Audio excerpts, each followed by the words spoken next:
When I was a teenager, long before I was ever diagnosed, I discovered Hunter S. Thompson. I read The Rum Diary and Fear and Loathing. It was way too relatable. I related way too much to Hunter S. Thompson. How he is in constant need of self-medication, his escapism, his alienation with everyone around him, the chaos, the substance use, and just the general chaotic overwhelm, and the way that he self-regulates. It was all a bit too relatable. The way he is just detached from reality, and the way his brain works was so relatable. Now, Hunter S. Thompson is not diagnosed with anything. It was before the times, really, where things like autism were heavily diagnosed. And I'm not a medical professional, and I do not want to assume anyone has a neurodivergent disability. But I mean, come on, if you've read Hunter S. Thompson, he is textbook, in my opinion, autism and ADHD. I remember seeing interview footage of Hunter S. Thompson and just finding a lot of comfort in the way he sees the world, and even his mannerisms, his mumbly, monotone voice, everything about him was so relatable. And unfortunately, not for good reasons. This is book number 2, Queens Gambit. I read this book, and shortly after I watched the Netflix series starring Anya Taylor-Joy. And this was very relatable. The way Beth was, the protagonist in the film and book, the way that Beth acts and sees the world as a child specifically was incredibly relatable. The way her autism presents is incredibly relatable.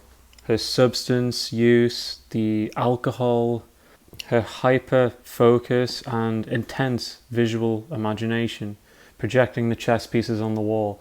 This was all extremely relatable, although I'm not much of a chess player. I found the way her brain works incredibly relatable. And then after watching the series, oh my god, it was one of the biggest turning points where I started to really question what I had. So there was many other characters and books that made me question my mental health. But these two definitely stick out as some of the most intensely relatable characters.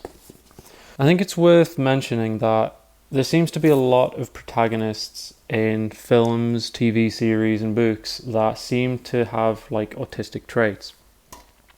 Not all of them will be written as autistic, obviously, but I think the reason why a lot of protagonists have autistic traits is because it's an extreme version of a person, which some autistic people feel like.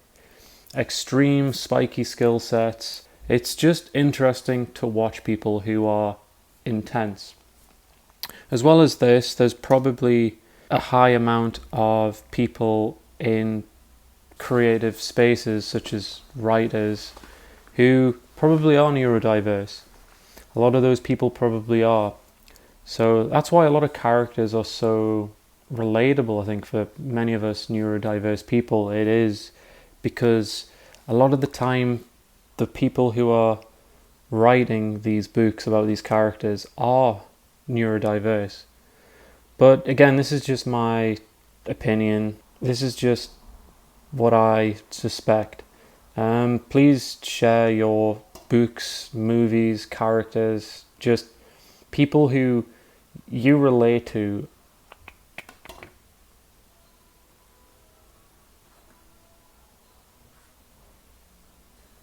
It will be really nice to hear all of your relatable characters. As always, thank you so much for watching this video.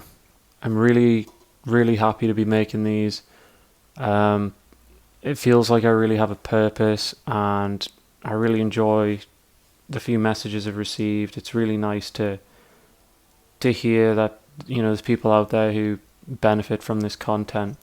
So just thank you so much for watching. Yeah, goodbye.